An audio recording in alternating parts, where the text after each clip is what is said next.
You should know that there are many Chu Kang roads like Choa Chu Kang or Yio Chu Kang road in Singapore. And if you eat food nothing to do and ever wonder why they are named that way, watch on. Because you will realize that there are actually more Chu Kangs beyond just Choa Chu Kang, Ling Chu Kang and Yio Chu Kang. So, back in the 19th century, many Chinese settlers began migrating to Singapore. When they came to Singapore, they established their village settlements along rivers. And along these rivers, there were gambier and pepper plantations which these Chinese settlers worked at. And there were a lot of plantations, like plantations for pepper, gambier, pineapple, or rubber plantations. Between 1890 and 1840, the number of gambier and pepper plantations in Singapore skyrocketed due to increasing demand from China for gambier and increasing demand from Europe for pepper. Anyways, gambier is used either as an ingredient as lotions or as dyes for clothes. Back then, there were really so many gambiers and pepper plantations that by 1851, these plantations cover about 75% of Singapore's land surface, but mainly in the northern side of Singapore as the south were already taken for other purposes. Yeah, you can kind of see where we are going with this already lah. This is why the northern part of Singapore have names with Chu Kang, as they used to be plantations. But how do we go from plantations to the word Chu Kang?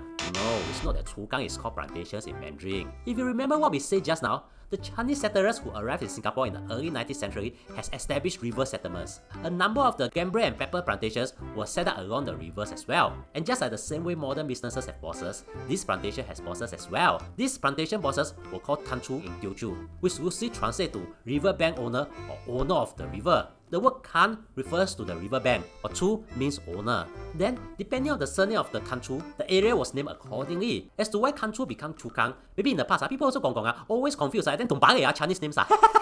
So, how did the name work? It's actually very simple. For example, Choa Chu Kang was located along the river. Then, the Choa in Choa Chu Kang just means that the plantation boss, or the Kang Chu, was surnamed Choa. To be specific, the Kang Chu for Choa Chu Kang was this guy called Choa Hock Yi, who was in charge of developing the land in the Choa Chu Kang area in the 19th century. So places like Lim Chu Kang or Yio Chu Kang were named the same way, just that Lim Chu Kang was named after the boss, while Yio Chu Kang was named after the clan. Now, if I were to ask you to think of more Chu Kangs in Singapore beyond just Choa Chu Kang, Lim Chu Kang and Yio Chu Kang, can you think of any?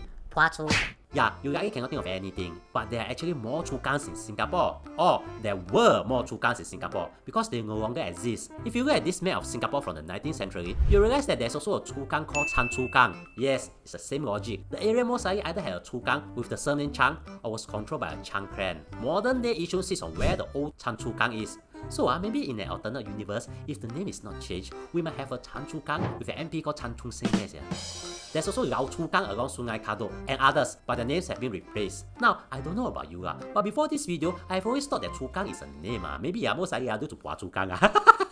Now that you know this interesting fact about Singapore road names, watch this video to know some of the funniest Singapore road names. And thank you for spending almost 3 minutes with me. I really appreciate it and hope that you learned something.